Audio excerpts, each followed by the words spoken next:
Muito bem. O meu tema seria a segunda marca de uma igreja saudável, que seria a sua teologia.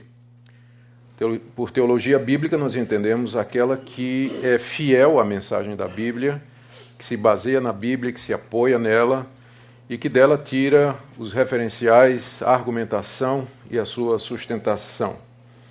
E não preciso discutir muito para convencer a todos vocês que, para que uma igreja cristã seja de fato saudável, a sua teologia tem que ser dessa maneira, não pode ser de outra forma. Todavia, não é unânime no meio evangélico que a teologia é uma coisa necessária. Eu reproduzo aqui na tela um comentário que eu coloquei no Facebook, depois de ler tanta gente dizendo: não quero saber de teologia, não quero saber de doutrina, meu negócio é só Bíblia, eu só quero ler a Bíblia e seguir Jesus. Coloquei o seguinte comentário: de vez em quando leio comentários de cristãos aqui no Facebook dizendo: sou mais a Bíblia, só quero Jesus. Esse negócio de discussão doutrinária só divide a igreja, é coisa de homem do diabo. É claro que eles estão certos se a discussão doutrinária for movida por interesse mercenário e pela luta pelo poder. Todavia, esse tipo de juízo generalizado revela uma falsa piedade enorme e uma ignorância ainda maior. Se hoje esses queridos têm a Bíblia no Brasil para ler em português e conhecem o Jesus que ela ensina, é porque, primeiro, a igreja reconheceu os 66 livros somente depois de muita polêmica contra Marcião e Montano no século II a III.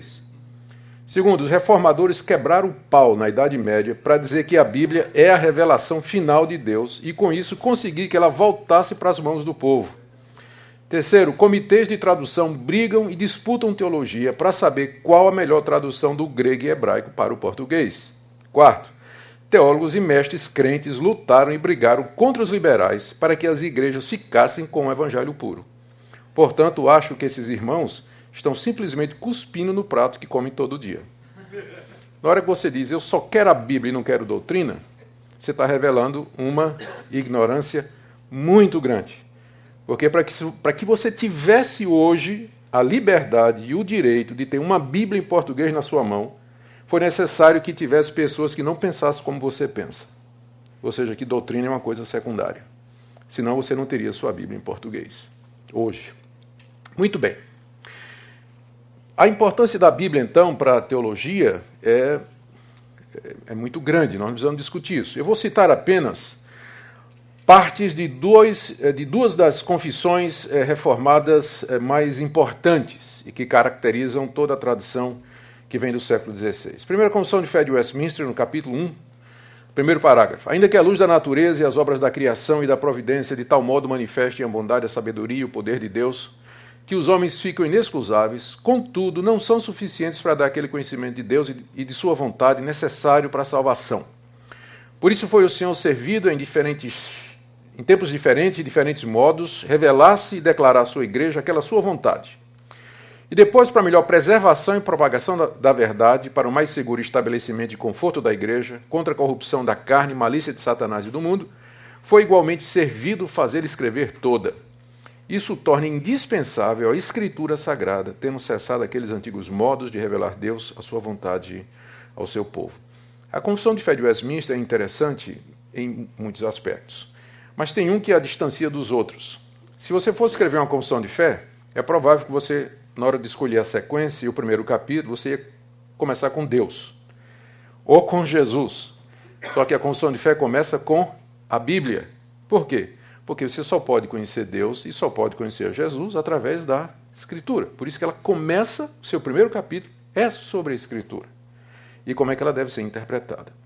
Então, vejam como os nossos pais espirituais davam tamanha importância à Escritura Sagrada como sendo a revelação de Deus e fonte do seu conhecimento. Cito aqui a Confissão Belga, no artigo 2. Como conhecemos a Deus? Nós o conhecemos por dois meios. Primeiro, pela criação, manutenção e governo do mundo inteiro, visto que o mundo perante os nossos olhos é como um livro formoso em que todas as criaturas grandes e pequenas servem de letras que nos fazem contemplar os atributos invisíveis de Deus, isto é, o seu eterno poder e a sua divindade, como diz o apóstolo Paulo em Romanos 1:20. Todos esses atributos são suficientes para convencer os homens e torná-los indesculpáveis. Segundo, Deus se fez conhecer ainda mais clara e plenamente por sua sagrada e divina palavra, isto é, tanto quanto nos é necessário nessa vida para a sua glória e para a salvação dos que lhe pertencem. Eu poderia citar os outros grandes credos, documentos e confissões da Reforma, e todos eles terão pela Escritura o mesmo apreço. Ou seja, é a partir da Bíblia que nós falamos a respeito de Deus, porque é isso que a palavra teologia significa, falar sobre Deus. E nós só podemos falar dele a partir da revelação que ele nos deu, que é a Escritura Sagrada. Então, nessa primeira palestra da nossa sequência de 3, eu queria começar um pouquinho a respeito da revelação de Deus, falar da sua inerrância e da sua ineficácia. Esses temas são extremamente importantes por causa dos tempos em que nós vivemos, o tempo do relativismo moderno. O relativismo, o nome já está dizendo, ele diz que a compreensão, a verdade em si e a compreensão dela são coisas totalmente relativas e que vão depender do ponto de vista do indivíduo. Por isso, no mundo moderno, não se pode falar de verdade absoluta, não se pode falar de uma autoridade. Qualquer discurso que pareça unívoco, ou seja, exclusivo, afirmando que está certo, ele é visto como autoritário, usurpador, dominador, usado como ferramenta de dominação por alguma classe dominante. Então vocês conhecem a história, não é? Bem familiar para nós, especialmente num país como o nosso, tão influenciado pelo marxismo e ideias esquerdistas.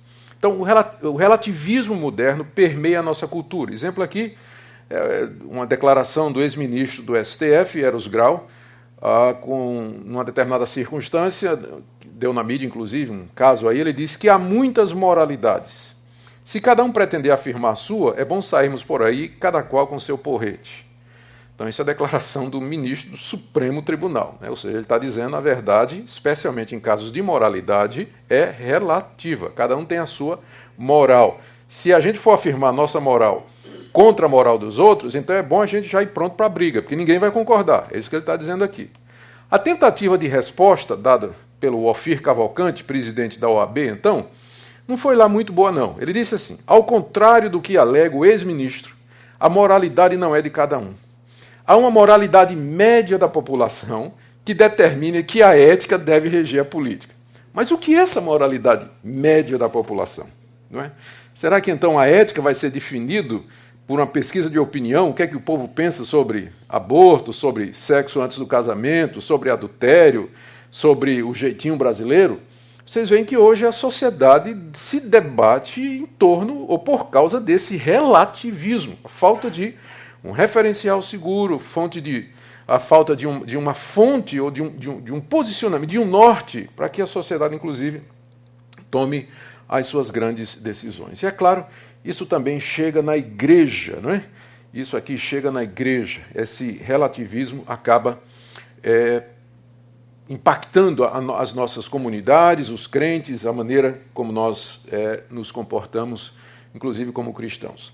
Nós chamamos desse período na história marcado por esse relativismo de pós-modernidade. O nome é discutível, é questionável. Há teólogos aí, teóricos que dizem que pós-modernidade não é um nome muito bom, porque quer dizer que a modernidade passou e surgiu uma nova era, e, na verdade, isso nada mais é do que a consequência prática de tudo aquilo que a modernidade afirmou. A discussão vai longe, não é nosso tema aqui.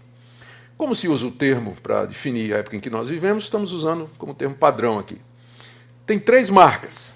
A pluralidade, ou seja, não a verdade absoluta, mas uma pluralidade de verdades, que, em segundo lugar, se complementam. Por isso, sempre a atitude correta é da inclusão. Você não pode excluir uma ideia, você não pode excluir um conceito, um comportamento.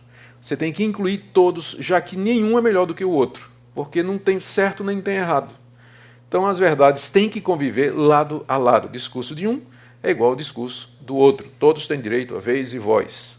E aí vem então o relativismo, a ideia de que todas as ideias, conceitos, visões e moralidades incluídas e aceitas, elas representam os pontos de vista individuais ou de um determinado grupo ou de uma comunidade, não se podendo impor o que se acha certo num lugar como meta-verdade, o metadiscurso, ou seja, um discurso ou uma verdade que ultrapasse aquela comunidade e vá valer para outra ou para outros indivíduos, né?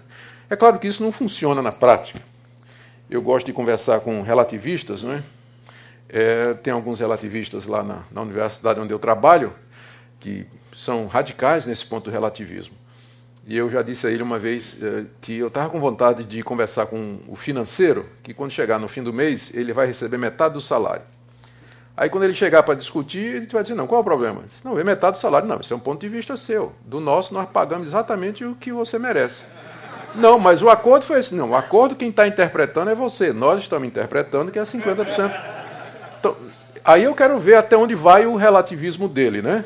Ou então você chega e dá um abraço na mulher dele e um beijo na mulher dele. E vai ver qual é a reação dele, né? Tem alguns que vão achar até bom, eu sei, né? Mas a maioria vai dizer, peraí, minha mulher, você quer isso? Tá, mas por quê? Qual é o problema? Mas é minha mulher, sim, e daí? Tudo é relativo, né? Moral é relativo.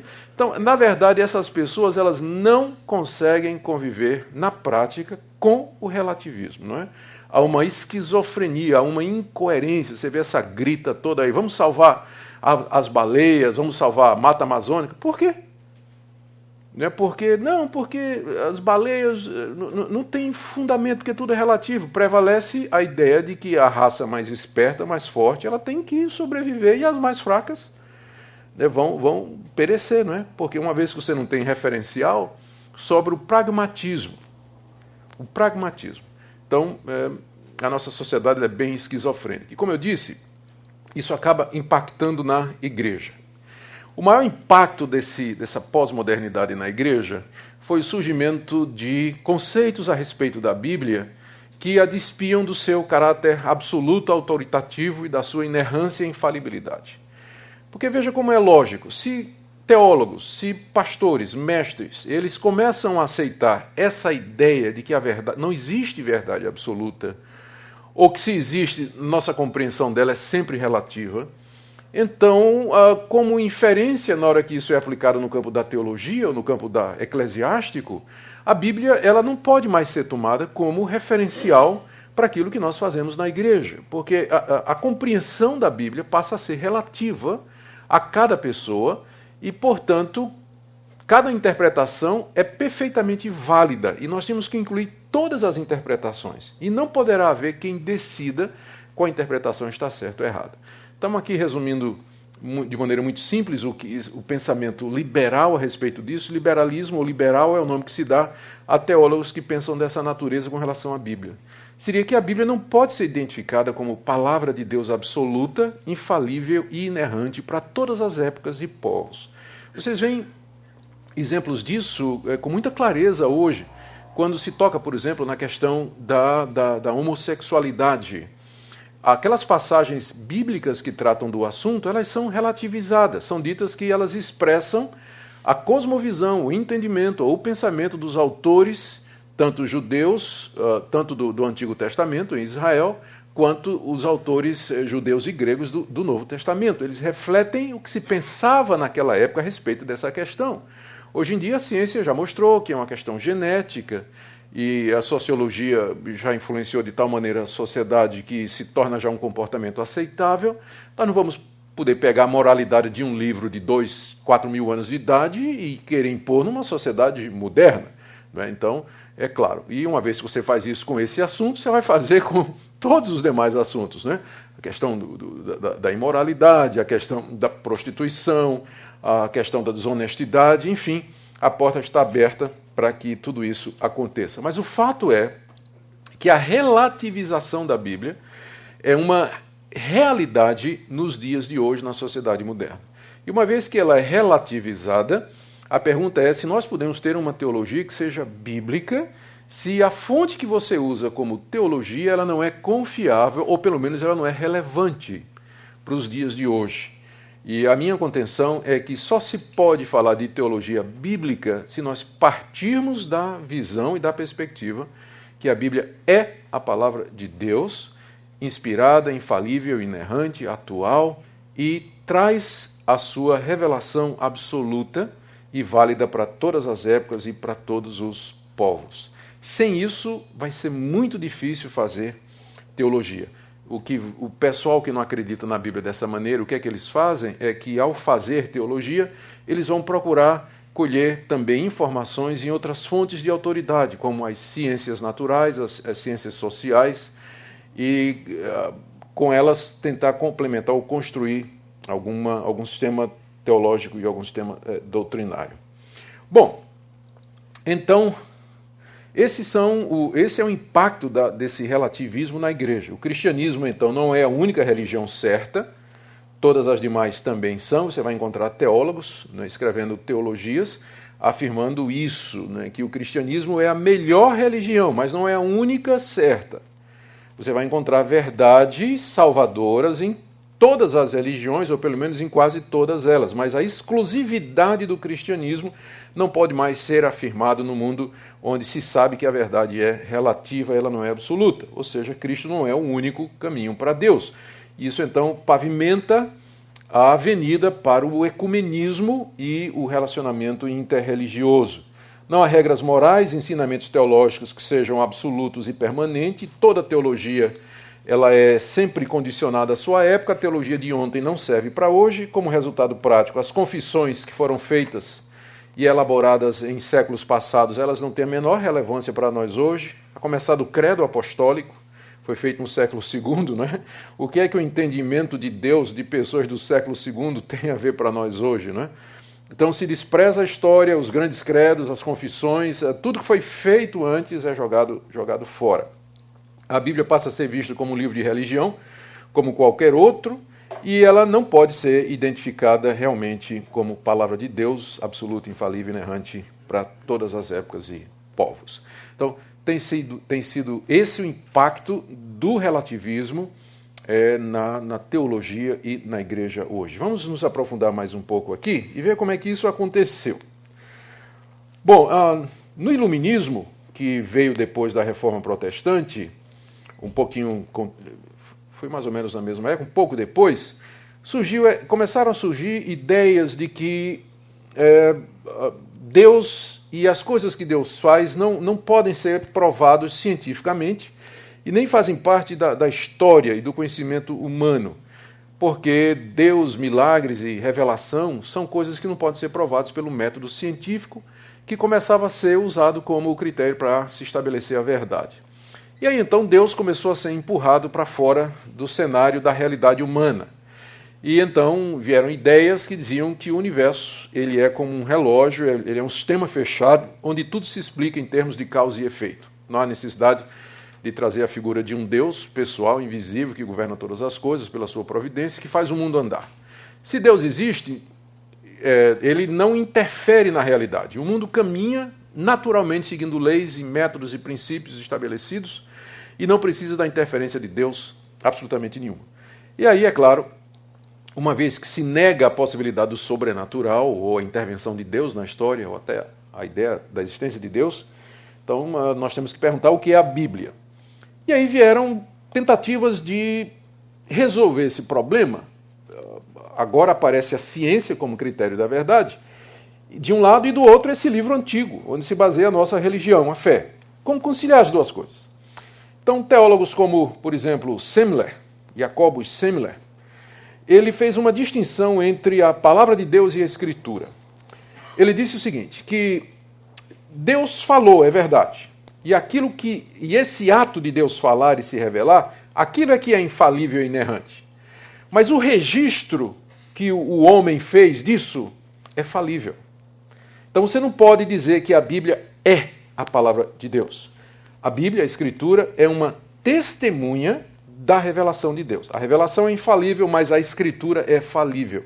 Por quê? Porque ela contém as perspectivas humanas, ela, na verdade, é o registro da reação daquelas pessoas à revelação de Deus, e você não pode confundir as duas coisas. Portanto, o trabalho do exegeta é separar a revelação de Deus, que eles chamavam de o cânon normativo, da Escritura, que seria o cânon formal ou oficial. Dentro dos 66 livros, você tem lá no meio o cânon mesmo, que é a palavra de Deus. Agora, para você descobri-lo, você tem que usar um método científico. Aí vem crítica da forma, crítica da redação, a crítica literária, né, que parte do pressuposto de que a Bíblia está cheia de erro e tem um monte de acréscimos feitos pelos homens quando reagiram diante da revelação de Deus.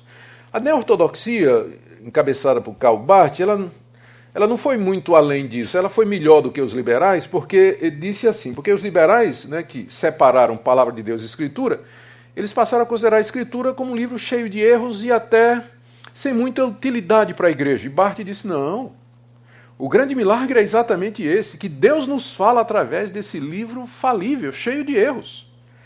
Ela se torna a palavra de Deus. Ela não é a palavra de Deus, mas quando você lê a Bíblia e Deus fala com você, ali ela se torna a palavra de Deus. Então, a neo-ortodoxia não foi muito melhor, não é? Porque acaba minando também a autoridade. Ela não negou o papel destrutivo da autocrítica na Bíblia, assumiu e apenas teve uma conclusão diferente, não é? Teve uma conclusão diferente. Não ajudou muito. Os cristãos reformados, ao contrário disso aí, né, essas ideias elas não foram unânimes, né, sempre teve reação de gente conservadora, eles disseram, não, nós temos que manter as duas coisas, a Bíblia é a palavra de Deus. E textos como estes de João 10:35, quando Jesus diz, se ele, Deus, chamou deuses a quem foi dirigida a palavra de Deus, e a Escritura não pode falhar, você percebe que nesse versículo Jesus identifica a palavra de Deus com a Escritura, não é? Então, essas passagens e outras sempre têm servido de fundamentação para os cristãos reformados crer que as duas coisas são idênticas. E às vezes a gente é chamado de fundamentalista por isso. Né? Fundamentalista é quem acha que a Bíblia é a palavra de Deus, que ela é infalível, inerrante, que ela nos traz aquilo que Deus queria que nós soubéssemos e que, portanto, ela é a base da nossa prática e da nossa crença. Aí no quadro tem a figura de Jerônimo, no século IV, traduzindo a Bíblia para o latim, uma figura antiga, né? Essa tradução foi muito importante, foi a famosa Vulgata Latina, que serviu depois de base, foi a escritura na Idade Média, né? E depois serviu de base, inclusive ajudou Lutero na hora de traduzir para o alemão, do grego e do hebraico, ele usava também a Vulgata para fazer algumas referências. Bom, vamos falar então desse ponto que para nós é central, que é a questão da inerrância da palavra de Deus. Nós dizemos que a Bíblia é inerrante, eu sei que esse termo é um termo que é um pouco viciado, porque ele se consagrou durante o debate entre fundamentalistas e liberais na década de 1920 nos Estados Unidos. Uma discussão muito grande que acabou gerando a separação do seminário de Westminster, onde eu tive o privilégio de estudar, da Universidade de Princeton. Então, o pessoal que achava que a Bíblia era inerrante, infalível palavra de Deus, saiu, comandados por J. Gresham Machen, e fundaram Westminster. E o pessoal que achava que já estava influenciado pelo liberalismo e a nova ortodoxia, a nova ortodoxia ainda não, ela vem depois, mas estava influenciado pelo liberalismo teológico, esse pessoal ficou com Princeton. Então, o nome, a discussão foi em torno da inerrância da palavra de Deus. Por inerrância, queria-se dizer que a Bíblia não contém erros, de natureza nenhuma. De natureza nenhuma, geográfico, histórico e muito menos teológico. Ela não tem erros. E a briga foi em cima disso, porque o outro lado estava dizendo que ela tem erros, sim. Né? Ela tem, e não são poucos. São erros de história, erros de geografia, há contradições, há números que não batem, os evangelhos é impossível de se harmonizar. E aí ficou essa controvérsia e o nome inerrância ficou muito ligado a essa discussão. E nós, quando dizemos que a Bíblia é inerrante, nós, pelo menos eu hoje, quero dizer a mesma coisa que esse pessoal disse na década de 1920. Você não vai encontrar os reformadores falando de inerrância porque ninguém estava discutindo isso na época da reforma. Tá certo? Mas você vai encontrar o tempo todo eles usando a palavra infalível, ou que a Bíblia é a palavra de Deus. E era mais ou menos isso que eles queriam dizer. Bom, quando nós falamos que a Bíblia é inspirada por Deus, é infalível, é inerrante, fazemos isso como decorrência do fato de que ela foi inspirada por Deus, segundo Timóteo 3,16. Se a Bíblia foi inspirada por Deus, segue-se que ela é o livro de Deus. E, portanto, como tal, ela não contém erros, porque Deus é verdadeiro, Deus odeia mentira e Deus não erra. Não é? Se ele inspirou os seus autores para escrever, então a decorrência desse ato divino é uma escritura verdadeira, confiável. A supervisão do Espírito nos escritores garantiu o resultado final. Tudo que a Bíblia afirma, descreve e relata é verdadeiro. Essa questão de inerrância ela é tão sensível para alguns. Eu faço parte da Fraternidade Mundial Reformada e faço parte do Comitê de Teologia. E durante 6 anos a gente trabalhou num documento que fala uma declaração de fé. Não é uma confissão de fé. É uma declaração de fé baseada nas confissões, tratando de assuntos que as confissões não tratam. Eutanásia, aborto, homossexualismo, e repetindo alguns dos conceitos antigos. Quando a gente chegou na hora de falar sobre a Bíblia, nós queríamos usar a palavra inerrante, não é que não aparece nas confissões. E aí alguns teólogos da Europa disseram, não, essa palavra é só do contexto americano, reflete a briga dos fundamentalistas e dos liberais nos Estados Unidos em 1920, eu não quero usar a palavra inerrante. E eu fiz a seguinte proposta. Então, vamos fazer o seguinte, vamos tirar a palavra inerrante e vamos dizer assim, a Bíblia é verdadeira em tudo que afirma. Serve? Tá ótimo. Perfeito. E na declaração de fé saiu que a Bíblia é verdadeira em tudo que afirma. Então, muita gente tem problema com o nome porque ele tem a ver com a disputa americana em 1920 de liberais e fundamentalistas. Mas o conceito de que a Bíblia é verdadeira em tudo que ela afirma sempre foi esposado e defendido pelo cristianismo histórico através dos anos. Não é? Ou seja, Deus guiou a igreja a reconhecer os livros assim inspirados e a reuni-los no cânon. Agora, é preciso fazer algumas ressalvas. Aqui à direita você tem um recorte do Codex Vaticanus do século IV, que contém os 4 evangelhos completos, é um dos mais antigos documentos que nós temos. Quando a gente diz que a Bíblia é inerrante, é preciso fazer algumas ressalvas. Primeiro, nós não estamos dizendo que as traduções são inerrantes, embora tenha gente que vai defender a King James como sendo tão inerrante quanto a Bíblia, né? Então, mas não é isso. Pelo menos a Confissão de Fé de Westminster diz que a inspiração se estendeu aos originais, aos autógrafos.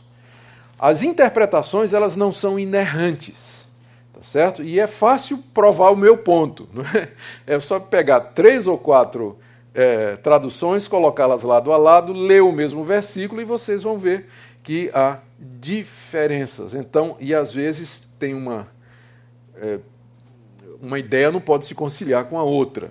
Então, as traduções, elas costumam falhar. Então, quando nós dizemos que a Bíblia é inerrante, nós estamos nos referindo aos autógrafos. Nós não temos os autógrafos mais, nós temos cópias desses autógrafos, como eu vou dizer alguma coisa mais adiante. Segunda coisa, quando a gente diz que a Bíblia é inerrante, isso não significa dizer que nós compreendemos tudo o que ela diz. Não confunda inerrância com perspicuidade. Ela é inerrante em tudo que ela afirma, mas tem coisa que ela afirma que a gente não entende bem. O próprio Pedro disse isso, não é verdade? Na 2 de Pedro 3, de 15 a 16, quando ele disse que nas cartas de Paulo tinha umas coisas difíceis de entender. Né? Paulo escrevia umas coisas complicadas, Pedro ficava sem saber direito o que é que Paulo queria dizer. Então, o fato de que ela é a revelação inerrante de Deus não quer dizer que todas as suas partes são igualmente claras. Há passagens obscuras, passagens difíceis, por causa do distanciamento de tempo. A Bíblia foi escrita, o primeiro livro, 4, 5 mil anos atrás, o último há 2. Então, distanciamento cultural, foi escrito numa outra cultura, num outro contexto. Ao distanciamento linguístico, foi escrito em grego, hebraico e aramaico. Ao distanciamento autoral, ou seja, os autores da Bíblia estão todos mortos, eu não posso perguntar a Pedro quais eram as passagens de Paulo que ele achava difíceis, não é? Então, tudo isso faz com que a nossa leitura da Bíblia, a compreensão dela, não seja necessariamente clara o tempo todo. Há passagens difíceis de compreender. Quando a gente diz que a Bíblia é inerrante, nós estamos com isso dizendo, nós não estamos dizendo que não há aparentes contradições. Há aparentes contradições, sim, na Bíblia. Chamamos de aparentes, porque nós cremos que elas não são contradições quando se chega à última consequência. Elas parecem contradições porque nós não encontramos uma resposta. Exemplo, quando você lê o texto de Mateus sobre a cura do cego de Jericó, Mateus diz que eram 2 cegos na saída de Jericó. Marcos vai dizer que era um cego na entrada, e Lucas vai dizer que eram 2 cegos na entrada. Como é que a gente resolve essa aparente contradição? O relato parece ser o mesmo, não é? Mas você tem 3 relatos diferentes. Eram 2 cegos, eram um, foi na entrada, foi na saída. Então, para os liberais, eles não têm problema nenhum. Eles vão dizer 2 relatos estão errados e um está certo. Ou os 3 estão errados. Não é? Mas nós que acreditamos na inerrância da Bíblia, nós temos um problema para resolver. E a gente vai tentar resolver na base da harmonização. Tipo assim, Jesus entrou na cidade e tinha 2 cegos. Um falava mais do que o outro estava quietinho e um é que falava. E foram acompanhando Jesus e pedindo para Jesus curar. E Jesus atende na saída de Jericó. Né? Então, né? Você tenta harmonizar, né? Achar uma saída. Outra saída, a arqueologia descobriu que entre as duas havia 2 Jericós. Não é? Havia 2 Jericós, 2 cidades antigas, ligadas por um caminho. Então a entrada de uma era a saída da outra. Né? Então, dependendo do ponto de vista, Jesus curou na saída ou curou na entrada. Quer dizer, estão entendendo? Nós não estamos dizendo que não há passagens difíceis. Há passagens difíceis, há contradições, mas nós dizemos que elas são aparentes, porque a gente ainda não... De repente falta alguma informação, falta alguma novidade. Às vezes a arqueologia ajuda a gente a descobrir e dissolver algumas dessas contradições. Durante um tempo ninguém acreditava que Jericó existisse. Os liberais diziam que aquilo era uma invenção, até que a arqueologia desenterrou a cidade de Jericó. Então, resolveu um problema. Então, o que a gente pode dizer é o seguinte: olha, eu não entendo como, de fato, parece uma contradição. Mas entre dizer eu não sei a resposta e dizer está errada a Bíblia, eu prefiro dizer eu não sei a resposta. Vamos aguardar. Tá? Então, quando a gente diz que a Bíblia é inerrante, a gente não está negando o óbvio, que há, de fato, aparentes contradições. Quando a gente diz que ela é inerrante, nós não estamos afirmando que ela é um livro científico escrito em linguagem científica. Eu acho que é um grande erro tentar provar postulados científicos usando a linguagem bíblica. Porque ela não é um livro de ciências. Quando ela se refere à natureza e aos fenômenos naturais, ela, via de regra, se refere aos fenômenos naturais na linguagem do observador. Por exemplo, a Bíblia está cheia de referências dizendo que o Sol nasce na extremidade do céu, percorre o caminho todo e se põe na outra extremidade. Então, aquilo é linguagem científica? Não. Porque se for linguagem científica, está errado, porque a gente sabe que não é o Sol que se move, é a Terra que gira em torno do Sol. Só que a Bíblia não está descrevendo esse fenômeno em linguagem científica, está descrevendo do ponto de vista do observador. Para quem está na Terra, quem se move é o Sol. Então, tentar provar a ciência usando a linguagem bíblica, você vai... Outro exemplo, lá em Levítico, está dizendo assim, aquelas leis dos animais, não é? Dizendo, vocês não podem comer dos seguintes animais, e vocês não podem comer das seguintes aves. Não coma essa ave tal, tal, e não coma do morcego. Bom, a gente sabe que morcego não é ave, mas está na lista de aves lá. Mas qual é a resposta para isso? É que, da perspectiva do hebreu, tudo que tivesse asa e voava era ave. Não é? Era ave. Então você não pode querer submeter a Bíblia aos cânones da ciência moderna e da linguagem moderna. Quando eu digo que a Bíblia é inerrante, não quer dizer que não existem cópias contendo variações e redações diferentes. Sim, tem muitas cópias com muitas variantes, com redações diferentes. Graças a Deus nós temos uma ciência chamada baixa crítica, ou manuscritologia, que nos ajuda a chegar quase que aos autógrafos. E também, quando digo que é inerrante, não significa que a gente não precisa estudá-la para melhor compreendê-la. O que é que eu estou dizendo quando eu digo que a Bíblia é inerrante? Que nós podemos confiar plenamente em tudo que ela diz, pois é a palavra de Deus, que devemos guiar nossa conduta, decisões, escolhas, toda a nossa vida pelos seus ensinamentos, normas, promessas e encorajamentos, que podemos anunciar o Evangelho com convicção, sabendo que Deus honrará a sua própria palavra aqui registrada, e ela, portanto, é a base para uma teologia saudável para igrejas saudáveis. Só igrejas que têm uma alta perspectiva da Bíblia é que terão condição de ter uma teologia boa para a vida da igreja. Terminando, essa palavra é eficaz, ela se propõe a nos salvar, Por outro lado, ela também condena, ela deixa os homens indesculpáveis e ela serve para edificação da igreja. Todos estes propósitos ela alcança. Nossa tarefa é sintetizar o seu ensino, resumir essa revelação e apresentar de maneira didática para o povo. É isso que é fazer teologia. As teologias não bíblicas acontecem porque as pessoas mercadejam a palavra, 2 Coríntios 2,17, ou seja, movidos por interesses financeiros, pessoas tomam a Bíblia e distorcem o seu ensinamento para promover uma teologia que seja agradável às pessoas, para aumentar o número de membros, angariar simpatia e assim o sustento. Porque as pessoas torcem a palavra de Deus por outras intenções, segundo de Pedro 3, de 15 a 16, Pedro fala de pessoas ignorantes, instáveis, que deturpam as escrituras para a sua própria perdição. Tem gente que fala e não pratica, isso é uma outra fonte de teologia. Pode até ser conservadora, mas é hipócrita. Jesus falou da cadeira de Moisés, onde se assentam os escribas e fariseus. Podia falar hoje da cadeira de Calvino, né? Onde se senta gente dizendo que é calvinista, fala e não pratica. Ou seja, é também uma distorção teológica. Ouvir e não praticar, pessoas que ouvem e não colocam em prática a palavra de Deus. Em tempos de relativismo como o nosso, podemos confiar na palavra de Deus como nosso referencial, norte e direção. A palavra de Deus deve ser amada, estudada, obedecida, anunciada pela igreja e seus membros. Sola Scriptura. Essa é a base de uma teologia bíblica. Se nós não tivermos muito claro diante de nós essa perspectiva da Bíblia, sua autoridade, infalibilidade, inerrância e autoridade, o que a gente vai construir em cima, quer seja pregação, a teologia, síntese, doutrinação, conceitos distintivos, isso tudo já vai partir de uma base instável e furada. É por isso que os reformadores sempre começavam com a doutrina da Escritura. E o slogan da reforma era Sola Scriptura. Amém?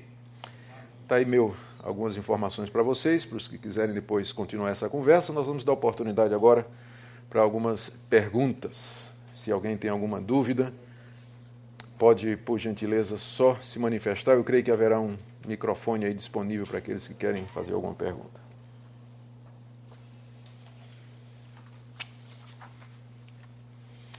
Eu acho que o pessoal que está nos escutando pela internet também pode mandar perguntas, né, Tiago? Então, isso. O pessoal aí que está na internet, por gentileza, também pode interagir conosco. Pois não. Alô. Doutor Augustus, o senhor começou a exposição falando sobre aqueles comentaristas da internet que querem só a Bíblia. E terminamos falando sobre sola Scriptura. Podemos fazer uma distinção, então, entre o que é sola Scriptura e o que outros entendem por sola Escritura, como eu com a Bíblia, sem ouvir mais ninguém, sem ouvir o pastor, sem ouvir os historiadores, teólogos? Isso. Muito boa, hein? Eu nem tinha percebido essa aparente contradição, né? Aparente. Não é que...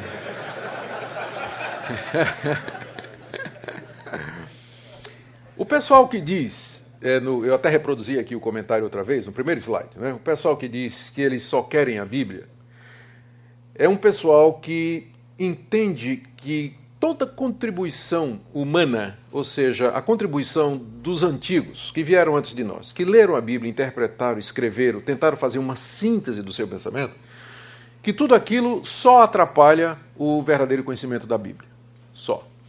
Quando os reformadores e os reformados dizem sola Escritura, eles estão dizendo outra coisa completamente diferente. Eles estão dizendo que a base para a gente fazer a teologia, construir os conceitos e estruturar o pensamento é a Escritura. Então é completamente diferente. No primeiro caso, esse pessoal não quer saber de teologia. No segundo, nós queremos teologia, mas estamos dizendo que ela tem que ser bíblica. Sola Escritura. Então essa é a diferença entre os dois grupos.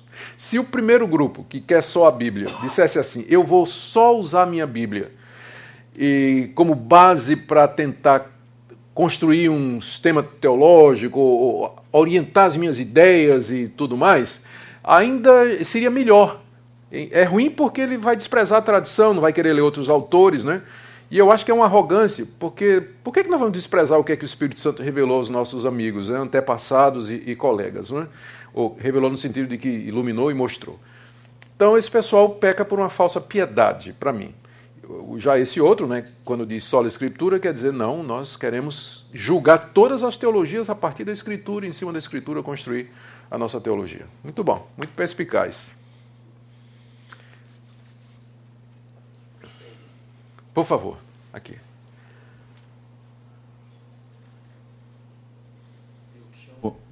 Eronildo. Eu sou daqui de São José dos Campos mesmo, sou pastor da Igreja Evangélica Missionária. Como conciliar, né, sola escritura com os pentecostais? Isso. No sentido de dons, né? Porque a gente tem visto que algumas pessoas têm tido algumas experiências pentecostais. Então, como conciliar isso? Isso. Quando os reformadores disseram somente a Escritura, eles queriam dizer que Deus não... O que Deus tinha para nos dizer, em termos da sua vontade, da revelação do seu ser, o seu plano, o projeto dele, a ação dele no mundo, o que ele fez, faz e vai fazer, ele já fez isso e deixou registrado de maneira infalível na Escritura. Então, para você conhecer a Deus, o caminho é esse aí. Agora, quando os pentecostais, se um pentecostal está dizendo que Deus lhe apareceu e lhe revelou uma doutrina, uma nova ideia, por exemplo, vamos pegar a ideia do G12. O G12 é entendido como uma nova revelação que o Castellani teve, em que Jesus lhe apareceu e disse que a igreja durante séculos entendeu errado o que ele queria, e que o que ele queria, quando chamou 12, era que a igreja se organizasse em células de 12. Os próprios apóstolos não entenderam isso, mas o Castellani agora entendeu. Então, essa é uma nova revelação. Então, esse é o tipo de coisa que os reformados diriam. Isso aí não. Claro que não, né? Isso não tem nada a ver, isso não vem de Deus. Essa é uma nova revelação. Mas alguns pentecostais chamam de revelação, às vezes simplesmente uma intuição, um desejo forte, uma impressão que eles tiveram, que Deus o está guiando em questões pessoais. Então, como Deus lida com indivíduos, guiando-os a tomar decisões, seguir determinados caminhos, eu não acho que é uma coisa que é proibida pelo sola escritura. Apesar de que eu, pessoalmente, na hora de tomar de decisões, eu prefiro muito mais tentar me lembrar, lendo e recordando o que é que a Bíblia diz sobre determinados assuntos, quais são os princípios de Deus, o que é que Deus já revelou sobre aquela área, e tomar decisão em cima daquela revelação escrita. Embora eu não vá negar que, às vezes, já senti impulsos, né? Eu já senti assim, já tive sensações de como se Deus dizendo, e eu nunca ouvi a voz de Deus, mas era como se Deus dissesse, olha, é por aí. Né? Então, eu não acho que isso contradiz só a Escritura, porque não é doutrina, não é nada nesse sentido. Então depende, porque tem pentecostal e pentecostal. Se for pentecostal de novas revelações, não tem como conciliar. Se a ideia foi que às vezes Deus, em momentos diferentes da vida, nos guia, né, falando ao nosso coração, que não envolve revelação, doutrina, nada, eu não tenho problema com isso. Porque eu conheci uma pessoa que, há alguns anos atrás, houve um desastre aqui em Caraguá, uma chuva que teve. Ele, de noite, ele era um crente fiel, professor de escola dominical, e à noite ele teve como se um sonho, alguém falando para ele assim, saia daqui que esse lugar vai ser destruído, você e sua família. E ele saiu e realmente houve uma enxurrada, foi uma tromba d'água que caiu. Então, por isso que... Eu não saberia o que dizer num caso desse. A gente não sabe tudo. Tem muita coisa acontecendo ao redor da gente que a gente não tem a menor ideia. Eu prefiro dizer o seguinte, se foi Deus que falou àquele irmão, não é a maneira regular pela qual Deus nos fala e nos guia. Não é. Nenhum de nós devia estar procurando isso ou buscando isso, porque quando você lê a carta dos apóstolos, que foram escritas para as igrejas, eles tratam de questões práticas. Como é que a gente conhece a vontade de Deus? Em nenhum lugar das cartas você vai encontrar Pedro, Paulo, João, Tiago, dizendo para os crentes, peça a Deus para lhe dar uma revelação ou lhe mostrar em sonho. Geralmente eles dizem assim, tenha bom senso, pergunte aos outros, siga a liderança da igreja. Então, esse é o caminho normal pelo qual Deus guia o seu povo. Se Deus vai fazer uma exceção, eu diria assim, é uma questão entre Deus e o indivíduo. E o indivíduo que foi alvo dessa exceção não devia fazer disso uma doutrina e dizer o seguinte: Deus me deu um sonho e não deu a esse outro. Eu sou mais espiritual do que aquele. Tá? Então isso seria uma arrogância muito grande. Então eu acho que a gente não deve buscar, não deve esperar. Se acontecer, é aquele tipo de coisa que eu vou deixar para entender na glória. Mas normalmente Deus nos guia pela sua palavra. Bom. Mais aqui. Reverendo Augusto, meu nome é Rachid e eu sou pastor da igreja Sola Escritura. Que coincidência, né? Eu tenho certeza que o senhor não vai perguntar nada com que eu não vou concordar. Tá certo. Eu acho que nós concordamos. Sola Escritura foi expulso do seminário? Depende de que seminário. Da maioria deles? Eu não saberia dizer. Eu sei que tem seminários de denominações históricas que baniram o Sola Escritura há tempo, né? Que se tornaram liberais, questionam a Escritura, estudam a Escritura apenas como um livro de religião dos judeus e dos primeiros cristãos, e se sentem à vontade em trazer informações de outros livros religiosos no mesmo pé de igualdade da Bíblia, Evangelho de Tomé, o Evangelho de Judas e os apócrifos, eles usam na mesma base dos canônicos. Então, há seminários que fazem isso. A boa notícia é que tem seminários que não fazem isso. Tem seminários que respeitam a Bíblia, querem, de fato, prover uma instrução aos seus alunos que venha da palavra de Deus. Eu não saberia te dizer a proporção, meu conhecimento é muito limitado na minha denominação. Na minha denominação, nós temos 9 seminários e eu acredito que todos eles querem o Sola Escritura. Não é? E quando a gente tem notícia, eu digo a liderança da Igreja Presbiteriana do Brasil, da qual eu não faço parte, não é? Mas eu conheço o pessoal, quando eles têm notícia de que tem algum professor meio vacilante nisso aí, geralmente eles procuram tomar alguma providência, e conversar com o professor, enfim. Mas eu só posso falar da minha denominação. Mais uma pergunta aqui, eu creio que com isso terminamos, Tiago. Só mais uma. Tem 2 aqui com o microfone. Então, na regra presbiteriana, é quem está mais atrás do orador. Então, o senhor fala primeiro e o senhor termina. Meu nome é Renato, eu sou pastor da Igreja Jesus Vem. E a teologia bíblica, como que ela trata a questão política do cristão? Ela trata como um cristão, ele vai ser um ser político, mas não partidário? Como que a teologia bíblica trata isso, agora que nós estamos chegando perto de uma eleição aí? Uhum. Como que a teologia... Porque hoje uns falam, não, o pastor tem que ser o prefeito, o outro não, vota no crente, não vota no crente. E como que se trata uma teologia bíblica dentro desse assunto, quando a gente vai tratar com a igreja? Isso. Né, uma vida saudável, vamos dizer, política para a igreja. Muito boa pergunta e tem tudo a ver com teologia. Nós não vamos encontrar uma resposta direta da Bíblia, porque quando a Bíblia foi escrita, o sistema político era diferente do nosso, não era democracia em que havia eleições para cargos políticos. Então, os poderes que haviam, eles eram instituídos pela autoridade maior. Os césares, os reis, eram democracias absolutistas, eram monarquias absolutistas, eram impérios governados por gente que se dizia filho de Deus, como é o caso dos césares. Então, a situação é diferente do hoje, né, do mundo ocidental, que é democrático, existe sistema de eleição e toda uma estrutura aí onde o cidadão participa. Então você não vai encontrar muita coisa direta na Bíblia. O que você vai encontrar na Bíblia são princípios gerais sobre como o cristão e a igreja devem se relacionar com a autoridade civil.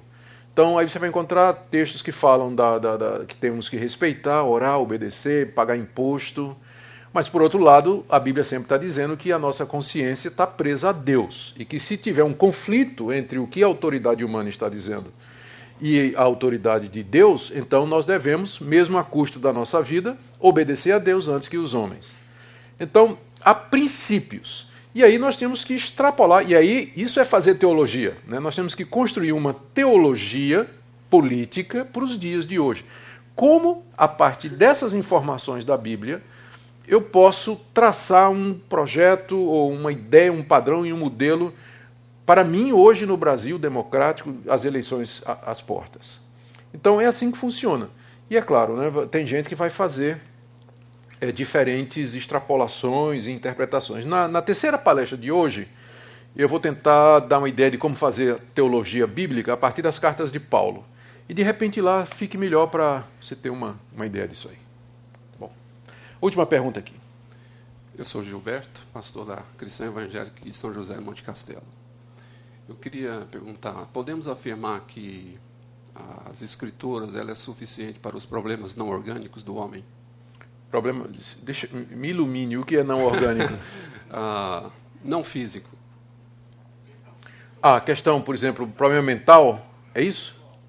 A psicologia, por exemplo, normalmente há uma busca por... entendi já a questão. Isso. Eu sou partidário em parte, fica feio, né? Partidário em parte. Eu concordo em parte com Jay Adams, com a ideia básica de Jay Adams de que a Bíblia é suficiente para tratar todas as questões, os problemas humanos não orgânicos, tá? Espirituais.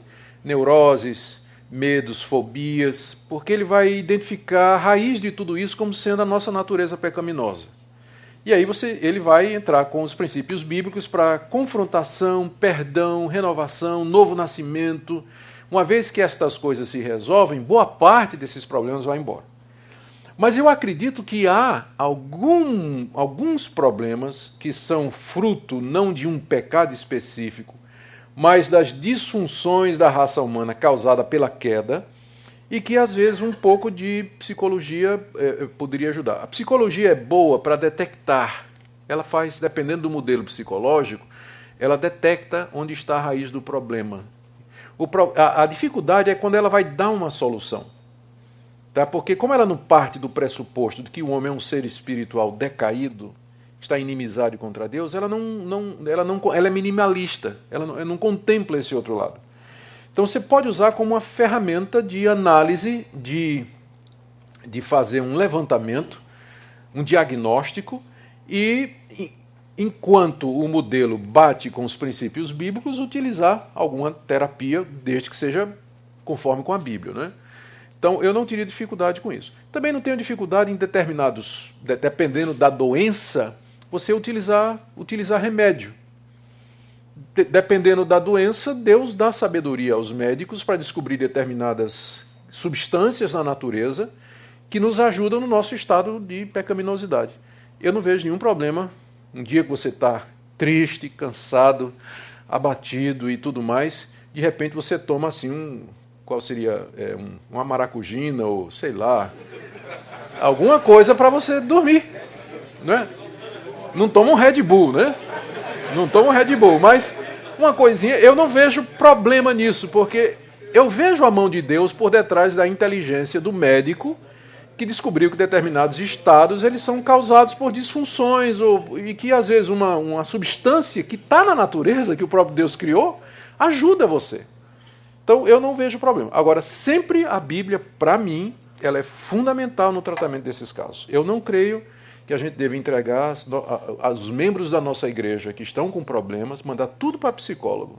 Eu não creio nisso. Alguns talvez precisem de um acompanhamento, mas isso só depois de eu, como pastor, tentar tratar aquilo ali. Bom, muito obrigado, pessoal.